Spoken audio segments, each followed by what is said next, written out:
Hello viewers, welcome back to my channel. ನಾನಿವತ್ತು ನಿಮಗೆ ಈ ವಿಡಿಯೋದಲ್ಲಿ ಹಾಲು ಹೋಳಿಗೆ ಹೇಗೆ ಮಾಡೋದು ಅಂತ ತೋರಿಸ್ಕೊಡ್ತೀನಿ. ಅದಕ್ಕೂ ಮುಂಚೆ ಯಾರು ನನ್ನ ಚಾನಲ್ಗೆ ಸಬ್ಸ್ಕ್ರೈಬ್ ಆಗಿಲ್ಲ, ಪ್ಲೀಸ್ ಸಬ್ಸ್ಕ್ರೈಬ್ ಮಾಡ್ಕೊಳ್ಳಿ. ನನ್ನ ವೀಡಿಯೋಸ್ ಇಷ್ಟ ಆಯಿತು ಅಂತಂದರೆ ಲೈಕ್ ಮಾಡಿ, ಶೇರ್ ಮಾಡಿ, ಕಮೆಂಟ್ ಮಾಡೋದನ್ನು ಮರಿಬೇಡಿ. ಬನ್ನಿ ನೋಡೋಣ ಏನೆಲ್ಲ ಇಂಗ್ರೀಡಿಯೆಂಟ್ಸ್ ಬೇಕು ಅಂತ ಹೇಳ್ತಾ ಹೋಗ್ತೀನಿ. ಲಿಸ್ಟ್ ಮಾಡ್ಕೊಳ್ಳಿ.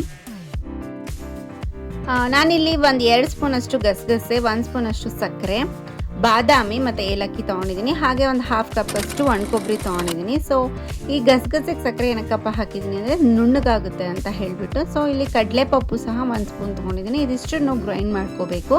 ಸೊ ನೀವು ಕೊಬ್ಬರಿನ ಸಪ್ರೇಟಾಗಿ ಗ್ರೈಂಡ್ ಮಾಡಿಕೊಂಡು ಅದರ ಹಾಲು ಸಪ್ರೇಟಾಗಿ ಇಟ್ಕೋಬೇಕು.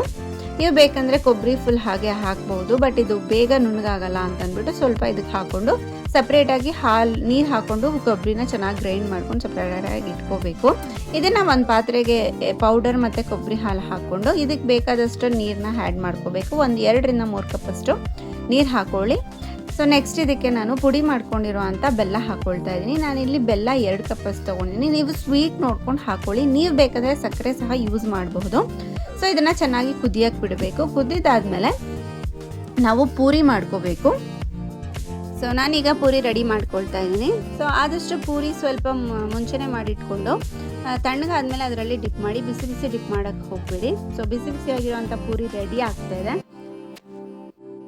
ನಾನೀಗ ಪೂರಿ ಮಾಡೋದು ತೋರಿಸ್ತಾ ಇದ್ದೀನಿ. ಸೊ ಈ ಥರ ಎಲ್ಲ ಪೂರಿ ಮಾಡಿ ಸೈಡಿಗೆ ಇಟ್ಕೋಬೇಕು.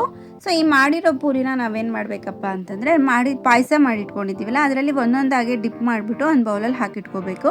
ನೀವು ಪಾಯಸದೊಳಗೆ ಡಿಪ್ ಮಾಡಿ ಇಟ್ಬಿಟ್ರೆ ಏನಾಗುತ್ತೆ ಅಂತಂದರೆ ತುಂಬ ಸಾಫ್ಟ್ ಆಗಿಬಿಡುತ್ತೆ. ಸೊ ಮುರ್ಕೊಳ್ಳೋಕ್ಕೆ ಹೆಂಗಿರುತ್ತೆ ಅಂತಂದರೆ ಮುಟ್ಟಿದ ತಕ್ಷಣ ಮುರಿದೋಗುತ್ತೆ. ಸೊ ಆ ಥರ ಆಗುತ್ತೆ. ಸೊ ಆ ಥರ ಆಗಬಾರ್ದು. ನೀಟಾಗಿ ಒಂದೊಂದೇ ಲೇಯರ್ ಬರಬೇಕು ಅಂತಂದರೆ ಫಸ್ಟು ಈ ಥರ ಡಿಪ್ ಮಾಡಿಬಿಟ್ಟು ಸೈಡಿಗೆ ಒಂದು ಬೌಲಿಗೆ ಹಾಕಿಟ್ಕೊಂಡು ನೆಕ್ಸ್ಟ್ ನೀವು ಇನ್ನೊಂದು 5 ನಿಮಿಷಕ್ಕೆ ತಿಂತೀವಿ ಅನ್ಬೇಕಾದ್ರೆ ಅದ್ರ ಮೇಲೆ ಪಾಯಸ ಹಾಕ್ಕೊಂಡು ಇಟ್ಕೊಂಡ್ರೆ ಸಾಫ್ಟಾಗೂ ಇರುತ್ತೆ, ಸ್ವೀಟಾಗೂ ಇರುತ್ತೆ, ತುಂಬ ಚೆನ್ನಾಗಿರುತ್ತೆ. ಸೊ ಯಮ್ಮಿ ಆಗಿರೋ ಅಂಥ ಹಾಲು ಹೋಳಿಗೆ ರೆಡಿ ಆಗಿದೆ ಸರ್ವ್ ಮಾಡಲಿಕ್ಕೆ. ಹೋಪ್ ನಿಮಗೆ ಈ ರೆಸಿಪಿ ಇಷ್ಟ ಆಯಿತು ಅಂತ ಅಂದ್ಕೊತೀನಿ. Thank you.